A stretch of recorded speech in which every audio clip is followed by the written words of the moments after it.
Better. Brilliant. So welcome everybody to the call. It's great to have you all here. It feels like a really cool thing, as Jer says, to be able to check in here on a Friday morning and see how everybody is. What we're going to talk about today is something that probably all of you are feeling. So I've been running this kind of weird experiment for the last 8 weeks to see how is my time being affected. And it's really, really interesting. There is very much something that's starting to emerge around the sense of how long it's taking to do things. That normally when we were in our normal ways of working in an office environment, we could swing by somebody's desk, all of the kind of things that could normally happen. Well, what's actually happened is there's been a massive shift in the way that we use our energy. And this is really, really interesting. And ultimately, it comes down to two numbers, 1 to 3. And you might be wondering, what is he on about now? Where is this going? 1 to 3. 1 is the number of minutes that it would have taken post-COVID-19 to do something. 3 is the number of minutes it takes today.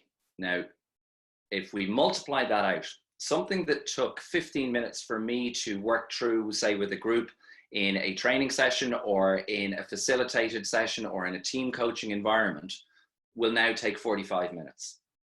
And that's extraordinary because actually the impact it's had is actually on our energy. Working from home is definitely easier in some ways. So most people will report that the commute being gone is fantastic and it is a massive time saver. But the way that you could have swung by finance or, gone into marketing or, met somebody over a cup of coffee to work something out, those things have gone. And what they've been replaced with is video meetings. And video meetings are really, really interesting things. I've been watching them now for quite some time because this has been our business. Our entire business has become very much video focused. And where previously somebody might move in their chair and you'd naturally turn around to see them over there and notice the fact that they wanted to come in on the conversation, you'd say, great. Now they're kind of waiting until the 12 people on the boxes on the screen have all said their piece. And what that's doing is it's expanding the amount of time that we need to do even the simplest tasks. Now, some of my clients would say that actually, Brendan, that's 1 to 5 if you include small children in it, dogs, the disruption of having housemates working around you. So this is really, really, really fundamental because most of us are feeling tired. When I do these webinars, literally we've done these with thousands and thousands of people over the past 2 months, the most consistent state that people are in is a state of tiredness. They just don't seem to feel like they're getting on top of things. And the reason is 1 to 3. We are trying to do what we did before the COVID-19 crisis, but we have a third of the time available to us. Now, if you thought about that for a moment, you're going to go, okay, well, what's the only way I could get over that? And the only way I could get over that is working more hours.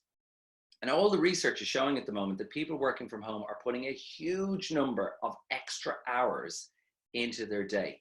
One of the reasons is that we're not using video correctly. You probably remember that time that, you first had a mobile phone, or maybe you're so young, you've always had a mobile phone. But I remember when mobile phones first came out. And I remember the thing was, on New Year's Eve, you text every single person in your address book. That was just what you did. You had the number, Happy New Year, Happy New Year. It just felt so cool to be sending these texts all the time. Because we thought, hey, isn't it so cool to have the technology to do this? But now, how many people will I send a text to this New Year's Eve? I only send it to the people that I really love or really care about and that are in my circle. And why is that? Why did that behavioral change happen? And the reality is, just because technology is there doesn't mean we should use it. We should choose how we want to use it. Because what's happening at the moment is most people's day that I'm talking to starts at maybe 8, half 8, 9 o'clock, finishes at 5 o'clock, and it's an entire wall of video conferencing. It's an entire wall of Zoom calls. This is part of it. We're doing it here. People are getting tired. Normally, they'd be moving between offices, walking between meeting rooms, going out to visit a client or going out to visit an accountant, a partner, whatever it might be. So there was movement in our day. Some people are not moving from the chair.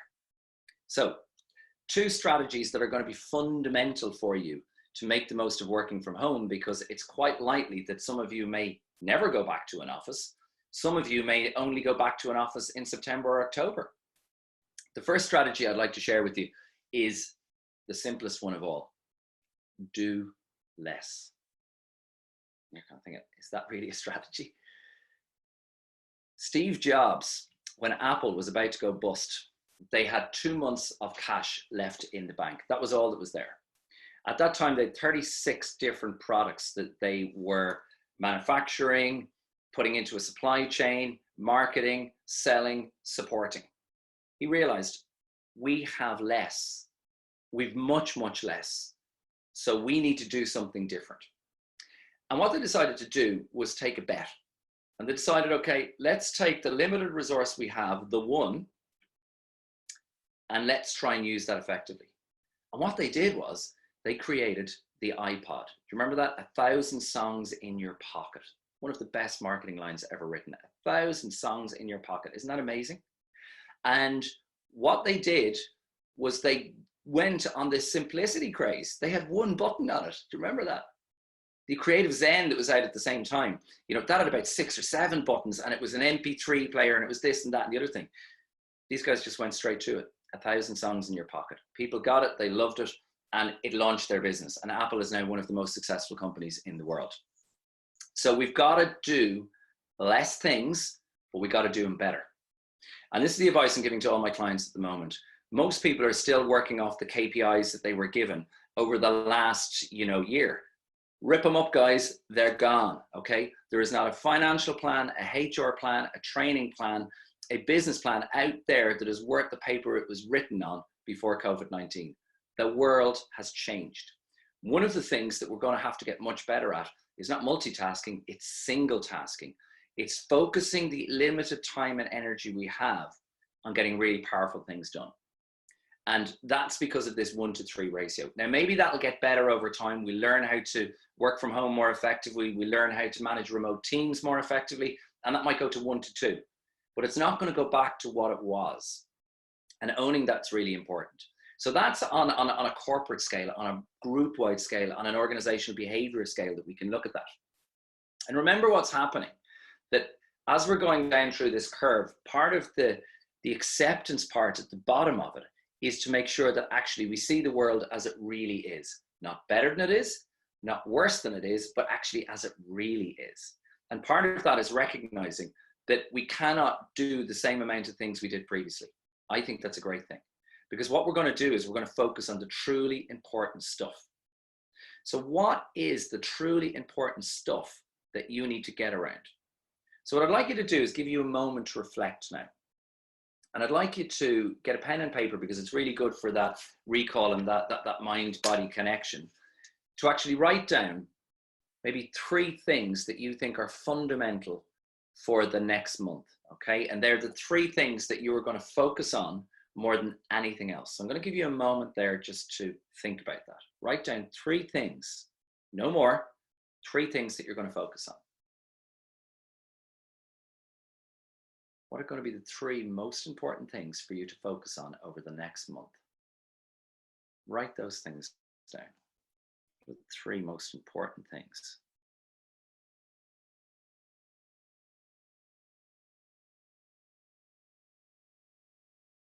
I'm writing down a few thoughts here now. What are the 3 most important things?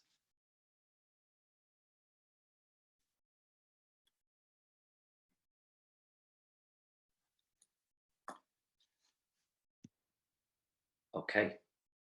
Hopefully you've written down 3 things. Now, look at your last week. Look at this week. How much of your energy did you truly put into those 3 things? Or actually, were there a myriad of other things you got sucked into, you spent time on, that are ultimately not important? And this is really, really significant, because if we can accept that the world has changed, if we can accept that our way of working has to change, we bring that awareness into it. This is the awareness. This is looking at the 3 things you need to go after. Now the next step will be to take action. Make sure you spend your time on these 3 things. Cut out the rest of it. And then achievement will come. Then we will reap the benefits of that. But if we try and pretend like we can just keep working like we did when we were in an office, it's not going to work. So we need to evolve. We need to find a new way of working which is going to give us that achievement. Now, to kind of give us a sense of where we might be at on that, I'm going to share a poll with you to just see where we feel we're at with our energy. And you're going to see it covers MEPS. Now, MEPS is mental, emotional, physical, and spiritual energy. And again, this is an anonymous poll. There's no right or wrong. And what I'd like you to do is to click on where you feel your mental energy is at, your emotional energy, your physical energy, and your spiritual energy. And this is just a quick little vox pop to see, as a group sharing this morning, where do we feel we're at?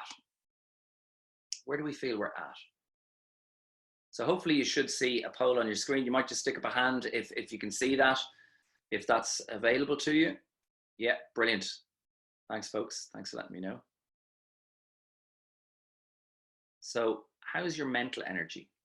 You know, are you feeling pretty exhausted mentally? It'd be very poor then. Is it good? Is it okay? Is it very good?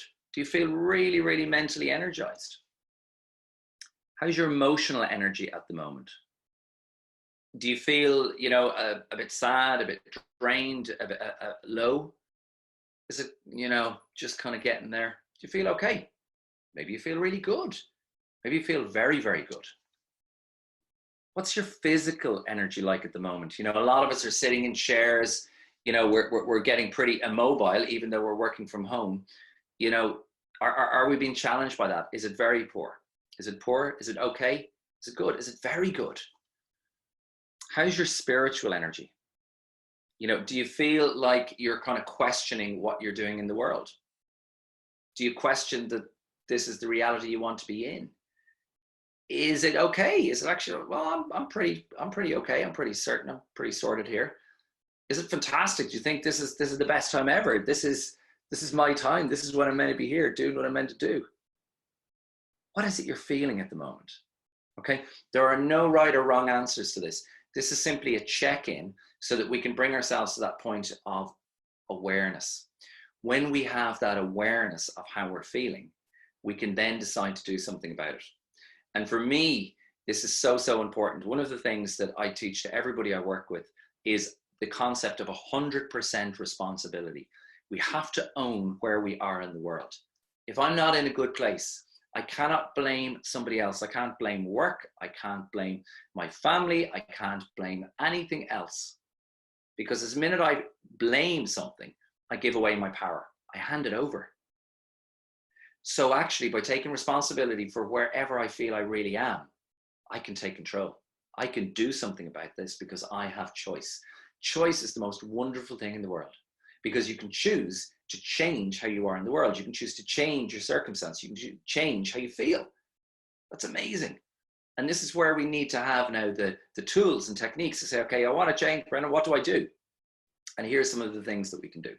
So just make sure you voted on that. I'm going to do our final closeout now on that. So make sure you voted all of the questions and I'm going to share that poll with you now. So I'm going to share the results and hopefully you can see them coming up on your screen. So in terms of MEPS, let's see where we're at. So if we look at our mental energy, 44% of you, the majority of you, are in a place that is okay. So, you know, that's reasonably good, okay? What we can see, however, is though that we've two large groups either side of that. There's a large group of you that you feel your mental energy is quite poor. You may really be struggling with this entire thing that's going on. And some of you are in a good place. There is no right or wrong to anything like in this whole situation. What you're looking to do is say, if I'm very poor, how might I get to better? How might I get to better? And I notice there's a typo there, very poor after should say poor. The next one, our emotional energy. What's this saying? Okay, in our emotional energy, how are we feeling? And this is much stronger, which is interesting because we have 44% okay in our physical energy. Emotionally, 61% of you are feeling okay. However, we have a bigger group of people who are in poor. Okay, 33% are a bit challenged emotionally. Okay, how's our physical energy? Now look at this one. Isn't this really, really interesting? So 56% of us are struggling with our physical energy. That's big. because pretty much if your physical energy is going to struggle, it's not going to be long before your mental and your emotional and your spiritual get affected by that as well. Interestingly, again, if we look at our spiritual energy, 39% of it is in poor. So that's really, really interesting, because ultimately what it's saying is that if we think about this in 4 dimensions, mentally, we're mostly okay. Emotionally, we're mostly okay. Physically, we're not okay. Okay? And spiritually, we're not okay. Now, this is really, really important, because what it means is, for the majority of you on this call, you need to start taking decisive action around your physical well-being and your spiritual well-being. And we're going to look at a few things that we can use to help us to do that. So maybe on the chat there, you might share a few things. What do you think would be good things that we could start doing physically to improve our well-being? What are the things you could start to do physically? Maybe you could share those there. What are the things you could start to do physically? If you just put them up in the chat there so everybody can see, that would be great. What are the things we could do physically? Okay, so we've got running, walking, cycling, yoga. Do a run, absolutely. Eat better, YouTube PE classes. I don't know if anybody's been doing the Joe Wicks stuff. That's been really, really powerful. My kids love it. They're getting a lot out of that. Yeah, okay, exercise, plan your day for sure. Okay, monitor sleep, get more, absolutely, Jerry. Yeah, sleep is a massive one, massive one. Okay, so really, really good suggestions there. Put away the phone in the evening. Eleanor, you're so right. Technology is taking us over. We need to take it over, okay? So it's really, really important to do that. So let's see if we could put together a plan around that. So what I do is I ask a lot of people that work with me in a coaching situation or in a team situation to do what I call a Meps plan. Now, a Meps plan, as you can see there, is mental, emotional, physical, and spiritual. What you want to do is you want to think about what is the outcome I want to get in each one of these 4 areas. So for example, mentally, I would like to stimulate my mind every day to improve my well-being. Emotionally, I would like to develop more meaningful relationships. Physical, I want to have one activity each day, because I know if I do that, I feel great. And spiritually, I want to cultivate inner peace. So how do we do that? There are a million ways to access that. Now, I'm going to focus on physical and spiritual today, because that's where it came up for us as a group, that we need to look at our overall well-being. Because if we go back to this 1 to 3, if we're trying to do more with less time, then we really need to have our energy resources switched on. Think about MEPS as being 4 different areas of well-being that are like plugs, okay? They're like 4 sources of energy that come into you, each worth about 25%. Most people go to the physical. It's the first thing they go to, because that's where most of the knowledge and the, I suppose, the practical stuff is out there on YouTube, et cetera, et cetera. But what you've got to realize is all 4 energies make up your well-being. So physically, one of the things that's really, really good is to schedule exercise every day. I was convinced working at home that I would have so much time to exercise, and I was shocking in the first few weeks. Why? Because I would normally have gone to the gym when I was working in the office, because the gym is beside the office, and I'd organize my day around that. And I build it into my structure. And so it happened. I came home and I thought, sure, like, I've got some weights outside, I've got a skipping rope, I've got some stuff that I can do some exercises on. Sure, I'll just, pick it up here and there. It was a disaster. And I looked to myself and said, what's going on here? Like, get out in your back garden, you can do this, why aren't you doing it? And I hadn't scheduled it. It was as simple as that. The minute I started to schedule it into my day, and I usually try to do it towards the end of my day, because when you do it towards the end of your day, what's really interesting is from a circadian rhythm, which is the rhythm of our body, the rhythm of our hormones. Your body is warmest, your hormones are up. And if you exercise, say at about 5 o'clock and then eat at 6 o'clock, you're going to eat really well. And then what you're going to do is not eat junk for the rest of the night. Okay. You can keep away from that chocolate. The other thing that we've got to think about, and Jer mentioned it there, was bed. Sleep is fundamental. I'd advise you all to get a book called Why We Sleep by Dr. Dr. Matthew Walker, okay? It is absolutely brilliant. It's going to change the way you understand sleep. There are basically two types of sleep. You have REM sleep, rapid eye movement sleep, and non-REM sleep, the sleep that doesn't have eye movement. One helps you to remember, one helps you to forget. It's fundamental to emotional well-being, mental well-being, and physical well-being. The final one, spirituality. Cultivate your inner peace. So what's that all about? The reality is that life is tough. Life is hard, life is difficult. There are always going to be situations that will tremendously challenge you, and all of us in different ways. The question is not, are we going to encounter these things? Because we are. The question is, how are we going to handle them?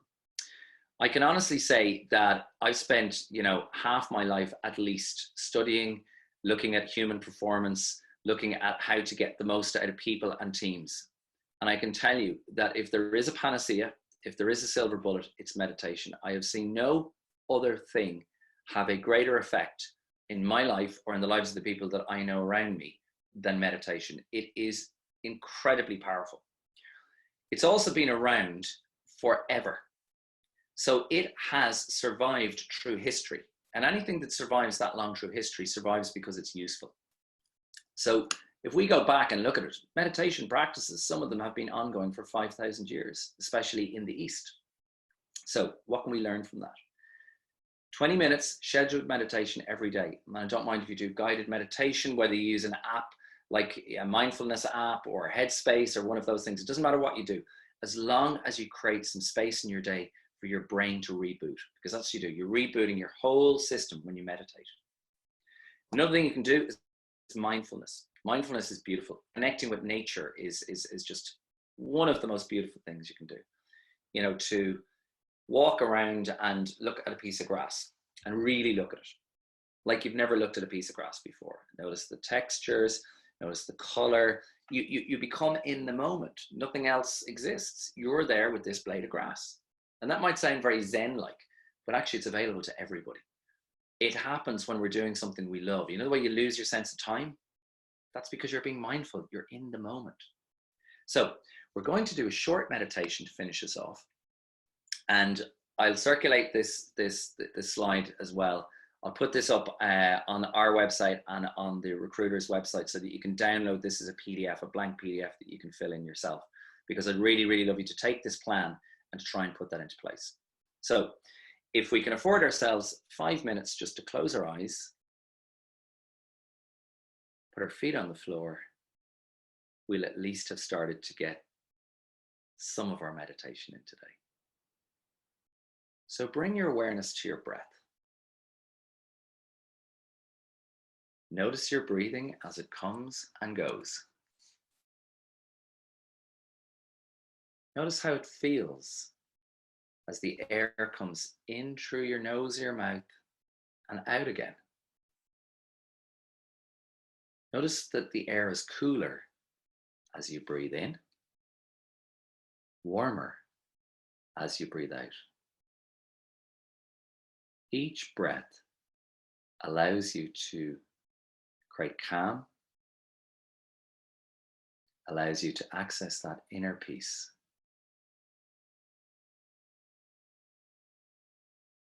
Just allow your shoulders to relax, your chest to relax, all around your neck. A lot of stress is held in the neck. Feel the back of the neck soften, the sides of the neck soften, the front of the neck soften. Feel the voice box soften. Feel your jaw relax. Feel your tongue relax in your mouth. Allow your breathing to bring you deeper and deeper into a perfect state of relaxation. Each breath allowing you to relax and release, helping you to truly access inner peace. Allow your breathing to go slightly deeper now. Feel your belly expand as you breathe in. Feel it go down as you breathe out. Each breath is taking you deeper and deeper into a perfect state of relaxation, allowing you to feel calm, relaxed, and at ease. And we'll keep focusing on our breathing. And thoughts may come into your mind. Imagine they're like clouds crossing a sky. Let the thought come and go. The objective here is not to get rid of thoughts. The objective is simply to focus on our breathing, bringing our awareness back to our breathing each time, helping us to feel calm, relaxed, and at ease. And this simple technique is one that you can use at any stage. All you need to do is create some quiet space, focus on your breathing, allow thoughts to come and go, but keep returning your awareness to your breath. Your breath is the key to all life. It's the key to inner peace. And allow your breath to allow a gentleness to come into your body, a grace to be present. Allow yourself to feel calm, relaxed, and at peace. Each breath is helping you to go deeper and deeper into the most perfect relaxed state. Enjoy this state. Enjoy feeling the peace and the calm that comes with connecting in, releasing, relaxing, letting go.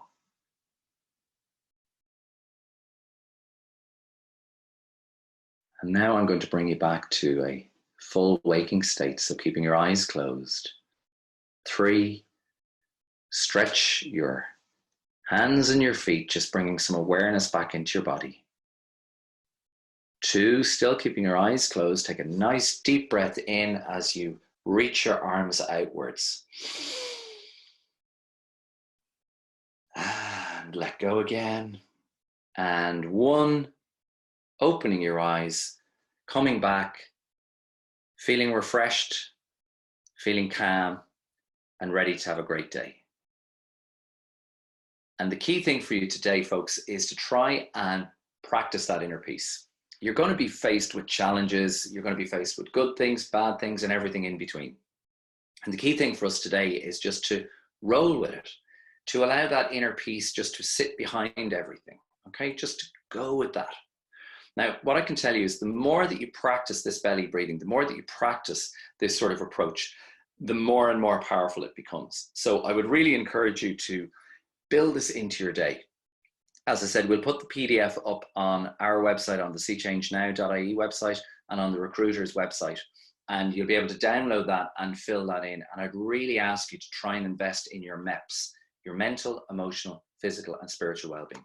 And if you do, you certainly will increase your energy, and that 1-to-3 ratio will have less effect on us. I wish you a wonderful week, a brilliant weekend, and I look forward to seeing you again next week. Thanks. Thanks, Brendan. Thanks, everyone, for attending.